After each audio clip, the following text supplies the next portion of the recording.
안녕하세요. 이혜란입니다.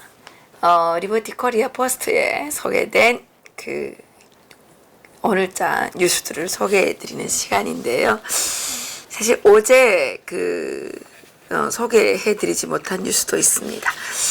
첫 번째로는 최근 북한이 시청을 금지한 외국 영화가 있는데 이것이 무엇이냐라는 주제의 영화입니다. 외국 영화를 보게 되면 북한이 징역 3년을 구형하고 있고요. 복사해서 팔게 되면 무기징역까지 처한다고 하는데요. 리버티 코리아 포스트의 문성희 기자가 취재한 내용입니다. 북한이 외국 영화의 제목까지 일일이 열거해서 시청금지 목록을 만들고 있는데요. 시청금지 목록에 오른 외국 영화들을 몰래 보다가 들켜질 경우에는 한국 영화나 한국 음악, 미국 영화를 본 것과 똑같이 취급해서 3년 동안 징역에 처한다는 발표가 있었다고 소식통들이 전해왔습니다. 22일 자강도의 한 소식통은 국가공영 텔레비전인 조선중앙텔레비전에서 방영한 영화라고 해도 메모리에 저장해 놓고 보지 말라는 지시가 5월 27일에 내려졌다고 하면서요. 한국 영화나 음악을 비롯해서 다른 나라의 영화나 음악을 시청했을 때와 시청했을 경우에 징역 3년형에 처해진다고 이제 말했습니다. 또 5월 27일 지시에 따라서 조선중앙텔레비전에서 방영을 했다고 해도 메모리에 저장해 두었다가 다시 시청할 경우에 노동단련대를 이제 3개월까지 보낸다고 하고요. 그냥 외국 영화는 보지 말라는 것이 중앙의 지시라는 내용입니다. 북한에서 이제 노동단련대를 자주 보내는데 이 노동단련대라는 것은 시, 군, 지역에 있는 자기 지역에 있는 강제 노동을 시키는 그런 교도소와 같은 그런 곳입니다. 지금 북한에서 단순히 외국 영화만 시청했을 경우에 징역 3년 형이라고 하는데 단순히 외국 영화를 불법 복제해서 팔았을 경우에는 징역 5년 그리고 한국과 미국, 일본 영화를 불법 복제해서 팔았을 경우에는 최고 징역 10년부터 무기형까지 선고받을 수 있다고 이제 북한 정부가 지금 주민들에게 이야기하고 있는 것입니다. 지난 22일 평안북도의 또 다른 소식통은 뭐라 그랬냐면 최근 중앙에서 한국이나 일본, 미국 영화를 본 것과 똑같이 처벌할 것이라고 새롭게 지정한 외국 영화 몇 편이 있다고 하면서 새롭게 지정된 영화들은 평양을 중심으로 급격하게 확산되고 있는 인도와 러시아의 영화들이라고 밝혔습니다. 새로 시청 금지된 영화의 제목으로는 인도 영화 정원사 그리고 수배자 그리고 러시아 연방 영화 크리시나와 경호원이라는 제목의 영화인데요. 러시아 연방 영화 크리시나와 경호원은 신의주에도 잘 알려졌지만 인도 영화들은 아직 보지 못했다고 합니다. 특히 소식통들은 새로운 조치로 기존의 우리나라 그러니까 북한이죠. 북한에서 방영됐던 루마니아 영화들을 일체 보지 말 것을 지시했다고 하는데요. 루마니아 영화 중에 깨끗한 손으로 이게 이제 저도 이 북한에 있을 때 이 영화 본 적이 있습니다. 형사는 고발한다. 이런 영화들은 꽤나 볼만한 재미있었습니다. 볼만한 영화였는데 지금은 한국 영화를 본 것과 똑같이 취급을 한다고 설명하고 있습니다. 그러니까 이런 영화들은 북한 정부가 이미 이전에 방영을 했던 영화들인 거죠. 그런데 그만큼 북한의 외부 문화 침투에 대한 규제를 더 강화한다는 뜻이 되겠죠.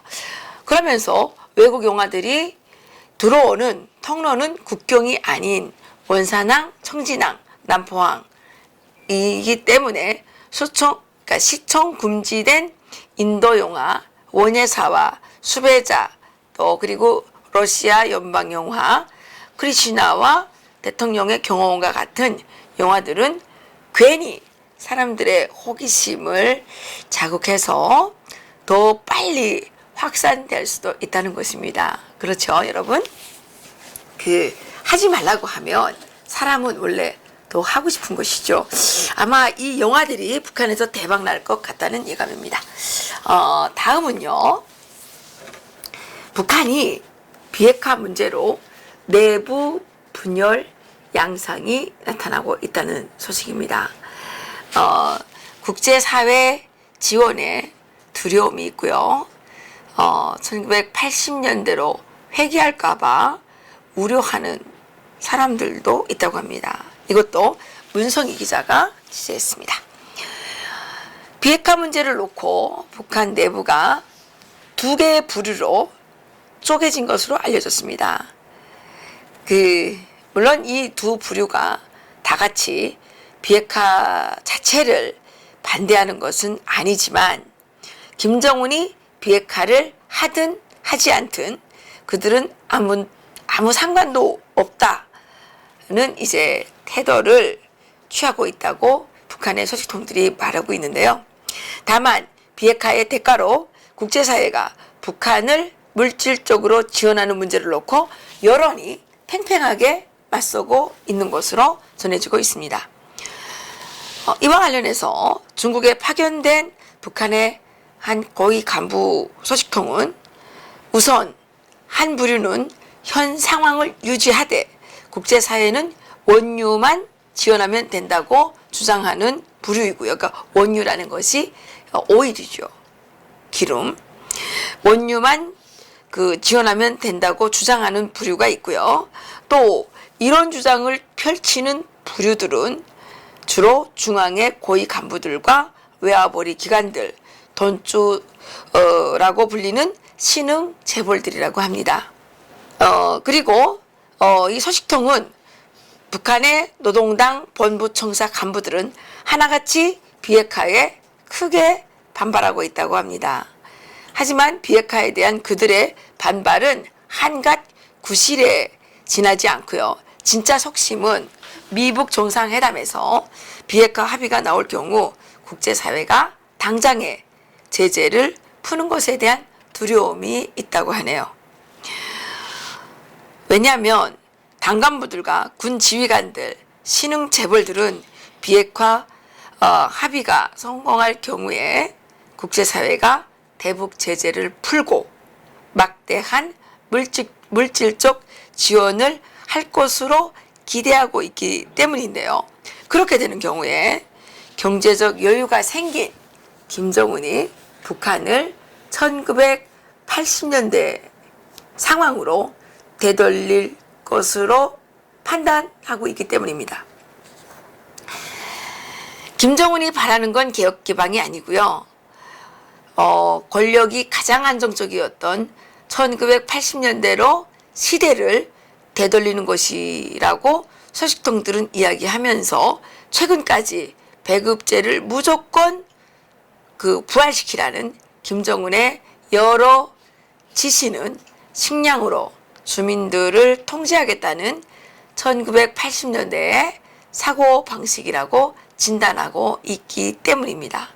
그러면서 1980년대식 폐쇄 정책을 도입할 경우에 간부들은 뇌물을 받기가 어렵게 되고 또 강도 높은 사상학습과 규율 생활에 얽매여서 자유를 박탈당하기 때문에 외화벌이 기관들은 축소되고 해외로 드나들던 간부들의 출장도 절반 이상으로 줄어들 것이라고 말하면서 이것이 이 북한의 고위 간부들 또 외화벌이 기관들 신흥 재벌들이 비핵화를 두려워하는 이유라고 설명을 하고 있습니다. 한편 지난 11일 북한 평안북도의 한 서식통이 전해온 데 따르면 비핵화에는 관심이 없지만 대북 제재가 풀리고 국제사회의 물질적 지원이 이루어지기를 고대하는 계층들도 있다라고 하면서 이들은 약 40%에 해당되는데 북한에서 가장 가난한 계층들이라고 합니다. 그러니까 백도 없고 권력도 없고 돈도 없는, 그래서 생활도 어렵고 또 어디에 갈 수도 없고 이렇게 그 굶주림과 기아에 시달리는 이 40% 정도의 계층들은 배급제를 원한다고 하는 것이죠. 이 40%가 어쩌면 UN 식량기구가 해마다 발표하는 이 기아에 시달리는 계층일 수도 있겠네요. 서식통들은 이들에게는 학습과 규율에 얽매였던 1980년대가 오히려 낙원이었다고 생각하고 있고요. 교육 생활만 잘하면 국가에서 배급을 주기 때문에 지금처럼 식량난으로 인하여 생사도 분간할 수 없는 위기로부터 벗어날 수 있기 때문에 이 배급제의 부활을 기다리고 있다고 그 이유를 강조했습니다. 북한의 서식통들은 가난한 사람들은 국제사회의 지원으로 생활이 보다 나아지는 것을 원하지만 스스로 살아갈 능력이 있는 사람들은 국제사회의 지원으로 다시 폐쇄적인 사회가 돌아올 것을 우려하고 있다고 하면서 실제로 김정은은 최근 아직도 개혁개방에 대한 환상에 젖어 있는 자들이 있는데 우리는 개혁개방이 아닌 자강력 제일주의로 사회주의 강국을 일떠 세울 것이라는 내용으로 지시를 했다고 설명했습니다. 어떻게 보면 김정은과 북한의 극빈층이 지금 같은 이해관계를 가지고 있다고 보여지는데 이것은 절대 그런 것이 아닙니다. 이 지금 절대적인 빈곤에 놓여 있는 이 40%의 사람들도 사실은 북한에서 자유시장 경제가 열리고 이 사람들도 그 마음 놓고 이 장사 활동을 할 수 있는 길이 열리는 것이 그 국빈층에서 또 이 기아 상태에서 벗어날 수 있는 길이 될 것이라고 생각합니다. 예, 이 뉴스에는 신흥 재벌들 그리고 간부들 이렇게 엘리트 계층이라고 나와 적시되어 있지만 실제로는 그 고난의 행군을 이겨내면서 장사에 뛰어들어서 스스로 자신들의 생존 능력을 검증한 대부분의 북한 주민들은 배급제가 부활되기를 원하지 않는 것이죠. 그리고 국제사회가 이 대북 지원을 해서 김정은의 그 힘이 커지는 배급제가 부활되는 것을 원하지 않는 것이죠. 다음 소식은 김정은이 요즘에 자꾸 버럭버럭 화를 잘 낸다고 합니다. 그래서 김정은이 자주 분노하는 이유가 무엇이냐, 주변에서 어떤 일이 일어나고 있길래 김정은이 이렇게 분노하는지에 대한 기사입니다. 국가보위성 해외반탄부소가 입수한 문건에 어떤 내용이 있었는데요. 가짜 정보를 제공한 나라를 몰라서 더욱더 화가 난 것 같다는 문성희 기자의 보도입니다. 최근에 그 한국 언론에도 많이 나왔죠. 김정은이가 북한 간부들을 모아놓고 버럭버럭 화를 내면서 막 그 욕설을 퍼붓는 그런 보도들이 나왔는데요. 김정은의 움직임이 심상치 않다고 합니다. 공장 기업소들을 현지 시찰하면서 노동자들의 헌신을 강조하는 반면에 간부들의 무책임성을 노골적으로 비난하고 있습니다. 최근 노동당 조직지도부가 함경북도를 대대적으로 검열하면서 수많은 간부들을 처벌 그 대상 선상에 올린 것도 김정은의 이러한 행보와 무관하지 않아 보입니다. 김정은은 2017년 5월에 김원홍 국가보위상을, 그러니까 월권제라는 게 그 자기 직무를 넘어뛰는 그런 거를 월권제라고 합니다. 월권제를 몰아서 인민군 총정치국 제1부국장으로 강등을 시킨 적이 있는데요. 그 이후에 10월 총정치국 내에서 일어나고 있는 반혁명적 행위에 맹동했다는 죄로 숙청해버렸습니다. 김원홍의 숙청 결과는 비참했는데요. 북한 고위 간부들의 처형은 김정은의 지시에 따라 집행이 됩니다. 고위 간부들의 처형의 일선에 서 있던 김원홍의 숙청을 놓고 북한의 간부들은 결국 김정은이 자신의 잘못을 시인한 꼴이라고 해석하고 있다고 합니다. 그래서인지 모르지만 김정은은 김원홍 숙청 이후에 간부들에 대한 처형에 매우 신중을 기하고 있는 모양새를 보인다는데요. 그렇지만 최근 김정은은 지방의 공장들과 건설장들을 돌아보면서 해당 지휘 성원들과 내각의 간부들을 아주 신랄하게 꾸짖는 장면을 텔레비전을 통해서 내보냈죠. 이로 인해서 북한에서 또다시 숙청에 칼바람이 몰아치는 것이 아니냐라고 우려하는 간부들이 늘어나고 있다고 합니다. 김정은의 또 다른 움직임은 최근 북한의 대관계와 언론들의 반응을 통해서도 잘 나타나고 있는데요. 북한 언론들은 한동안 자중하고 있던 모습과는 달리 요즘 한국과 미국을 아주 강도 높게 비판하고 있습니다. 북중 관계도 심상치 않다고 합니다. 올해 3월부터 6월까지 김정은은 세 차례에 걸쳐서 시진핑의 초대를 받아서 중국과의 밀월 관계를 가시해왔죠. 그런데 이랬던 중국 정부가 얼마 전 상공부를 통해서 비자 없이 일하는 북한 근로자들을 당장 출국시키라는 지시를 국경 지역, 그러니까 그 국경 변경 지역 기업인들에게 하달했다고 하네요. 그리고 이에 앞서서 북한은 중국에 파견되어 있던 정찰총국 그리고 국가보위소 요원들을 비밀리에 소환해서 강도 높은 조사를 벌였던 것으로 알려져 있는데요. 이와 관련해서 중국에 파견되어 있는 북한의 한 간부는 정확한 내용인지 확인할 수는 없지만 평양과 순천, 평성 일대에서 던주 30여 명이 체포되었다는 소식들이 들려오고 있다. 그리고 그들이 모두 한국의 정보기관과 연결되어 있다는 혐의를 받고 국가보위성에 체포된 것으로 알고 있다고 말했습니다. 또한 이 소식통은 이러한 정보를 국가보위성 해외반탄부서가 중국에서 입수를 했는데 조사 과정에서 이 정보가 가짜임이 드러난 것으로 알고 있다고 말했는데요. 문제는 던주들을 한국의 정보기관과 연결시켜서 모함하려는 이 내용을 딱히 어느 나라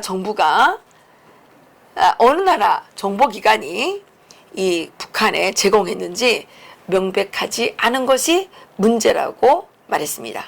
자칫 피바람이 불어닥칠지 모르는 위험한 가짜 정보를 한국이나 미국, 일본이나 중국의 정보기관이 제공해 줄 수도 있다는 것이 그의 설명인데요. 물론 그런 가짜 정보에 속을 뻔한 것도 찜찜하겠지만 가짜 정보를 제공한 나라나 정보기관을 찾지 못하는 것이 김정은의 속을 더 뒤집어 놓을 수 있다고 하면서 장담할 수는 없지만 한국과 미국, 일본에 대한 최근 북한의 언론들의 민감한 반응과 지방 시찰 과정에서 보여준 김정은의 마구잡이식 화풀이는 국가보위성 해외 반탐 부소가 입수한 출처불명의 정보와 밀접한 연관이 있는 게 아니냐라고 말했습니다. 예, 어느 나라일까요? 어느 나라 정부가 이런 출처가 불분명한 가짜 정보를 흘려서 김정은의 석을 뒤집어 놓고 있는지, 예, 저 또한 궁금해집니다. 어쨌든 이것이 김정은이 또 짜놓은 어떤 이 음모가 아닌가라는 생각도 듭니다. 왜냐하면 이런 가짜 정보를 핑계대서 김정은이 지금 처해 있는 이 상황을 극복하기 위한 북한 주민 숙청령, 어떤 주민들 중에 일부를 또 숙청을 해서 공포 분위기를 조장하기 위한 이런 의도가 아닌가 의심이 되기도 하는데요. 예, 가짜가 판을 치고 거짓이 난무하는 북한의 상황, 어디서부터 어디까지가 진실인지 저희들이 좀 더 예의주시해 봐야 되겠습니다. 다음은 리버티 코리아 포스트의 임수환 편집국장님이 님의 기사인데요. 북한 미사일 발사장이 해체됐다는 기사입니다. 그런데 이 북한 미사일 발사장 해체가 실내 구축 조치일 뿐이지 비핵화와는 무관하다라고 외신이 전해온 내용을 우리 편집국장님께서 전해주셨습니다. 북한 당국이 평안북도 동창리 서해 미사일 발사장을 해체하기 시작했다는 보도가 미국 언론에서 나오고 있는데, 보도의 진원지는 북한 지역에 대한 위성 사진을 분석하는 38로스 23일에 실린 분석 기사였습니다. 조세프 버미데즈 씨는 서해 시설을 금요일과 일요일에 찍은 위성 사진을 비교하여 미사일 발사장 해체가 시작되었다는 분석을 내놓았고, 뉴욕타임스는 23일자로 버뮤데즈 씨의 분석을 기사로 보도했는데, 24일에는 트럼프 대통령이 오늘 새로운 영상을 통해 북한이 주요한 미사일 시설의 해체를 시작했다는 것을 보았습니다. 우리는 이 조치를 환영합니다. 라고 언급했습니다. 트럼프 대통령은 김정은과 지난 6월 12일 싱가포르 정상회담을 가진 다음에 북핵 문제가 대체적으로 해결되었다고 발언한 바 있지만, 북한은 실질적인 비핵화 조치를 취하지 않고 시간을 끌고 있다는 것이 대체적인 분석이죠. 트럼프 대통령의 발언이 신빙성을 의심받는 상황에서 북한의 미사일 발사장 해체 조짐이 보도된 것은 트럼프 대통령에게는 아주 반가운 소식입니다. 그러나 많은 전문가들은 소해 미사일 발사대 해체가 비핵화에 실질적 의미를 갖는 것은 아니라고 말하고 있다는 거죠. 북한 당국은 이미 핵을 탑재한 대륙간 탄 개발을 완성했기 때문에 핵이나 미사일 발사 시험이 더 이상 필요하지 않다고 공언하고 있죠. 또 김정은은 싱가포르 회담에서 트럼프 대통령에게 미사일 발사장 해체를 약속한 바 있기 때문에 미사일 발사장 해체는 그가 트럼프 대통령에게 한 약속을 이행했다는 점에서 신뢰 구축 조치라고 볼 수는 있지만, 아직까지 북한 당국이 여전히 핵시설 목록을 내놓지 않고 있고, 핵시설에 대한 실효성 있는 사찰에 응할 의사를 밝힌 바도 없기 때문에 북한의 비핵화는 아직 아무런 진전을 보이지 못하고 있다는 것이죠. 북한이 작년 연말 이후에 핵실험이나 미사일 발사를 하지 않고 미국과의 그 외교 사절을 교환하면서 약속한 상황들을 늦은 속도로나마 이행하고 있는 것은 미북 관계가 작년에 있었던 급박한 군사적 대치 상태로 되돌아가는 것을 막기 위한 신뢰 구축 조치에 불과하나 비핵화 그 자체와는 아주 무관하다는 것이 그 미국의 전문가들의 그 의견 분석이죠. 북한에서 이 미사일과 관련된 이 일을 하셨던 분들, 또 북한의 핵 개발에 대해서 조금이라도 그 조회가 있으신 탈북자들의 여론에 따르면 동창리 서해 미사일 발사장은 이게 고정식이기 때문에 이것은 실험과는 관계가 있지만 실제 그 미사일을 발사하는 것과는 아무 상관이 없다. 이렇게 얘기하고 있고, 심지어는 동창리 서해 미사일 발사장은 고물단지에 불과하다. 뭐 이렇게 말씀하시는 분들도 계셨습니다. 북한은 이동형 미사일 발사대를 얼마나 가지고 있는지 그 숫자조차 헤아리지 못하고 있는 형편에서 미국 정부는 더욱더 강력하게 이동형 미사일 발사 차량에 대해서 그 목록을 제출하라고 강력하게 요구해야 할 것으로 보여집니다. 마지막인데요. 김정은이 중간급 물갈이 중간급 간부들에 대한 물갈이 작업을 본격적으로 시작하고 있다는 것입니다. 김정은은 지방주의 척결을 강조하면서 신흥재벌을 숙청하기 위한 신호탄으로 이번에 이 그 중간급 물갈이를 그 시동하고 있다는 그 내용인데요. 장세율 기자가 취재했습니다. 북한 노동당 조직지도부가 김정은의 지시에 따라 지방의 간부들을 강도 높게 조사하고 있는 것으로 알려지고 있습니다.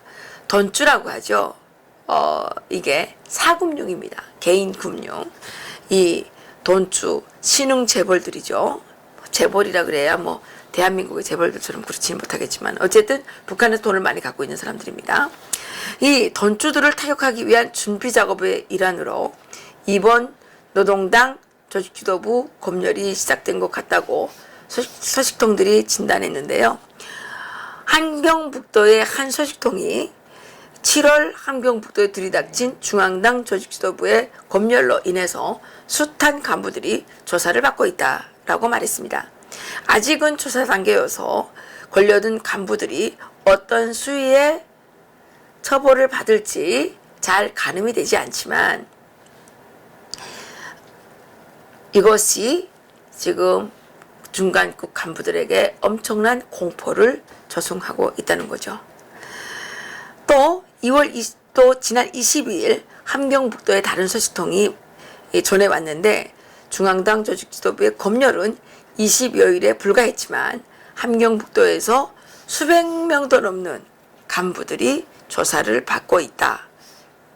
그리고 사법 행정기관은 물론이고 당 간부들도 적지 않게 조사 대상에 포함되어 있다고 밝혔습니다.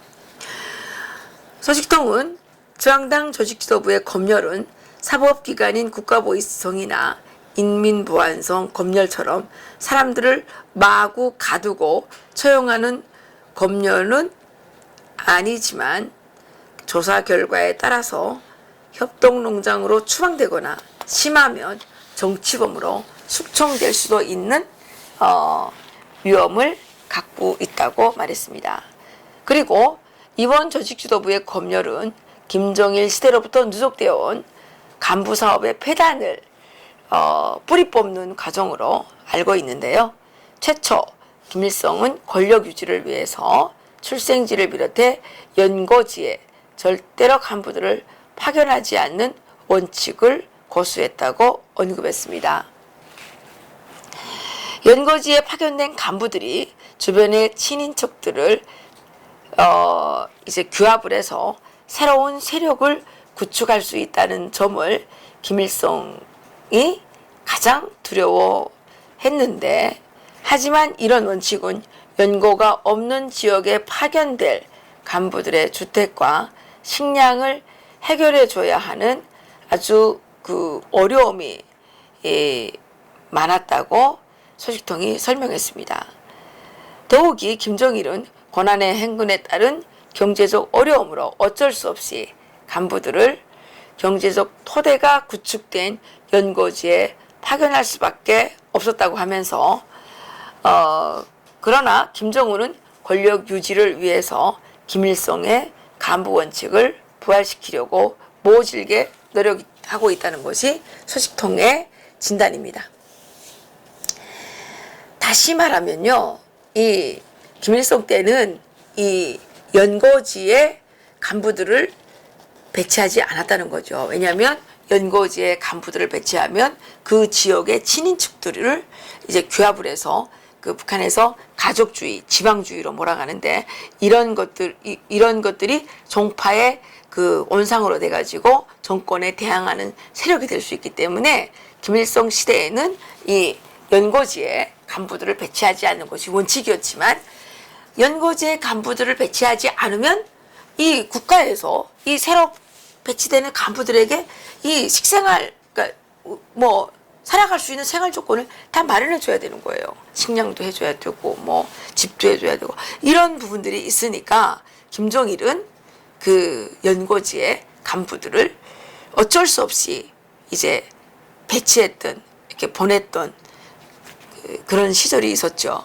그런데 이렇게 간부들이 연고지로 가서 그 자기의 친인척들을 규합을 해가지고 지방의 토호 세력으로 이렇게 지금 발전하고 있기 때문에 김정은은 이것이 지금 겁이 나서 이 지방 토호들이 이게 지방주의에 이렇게 지방주의라고 그러죠.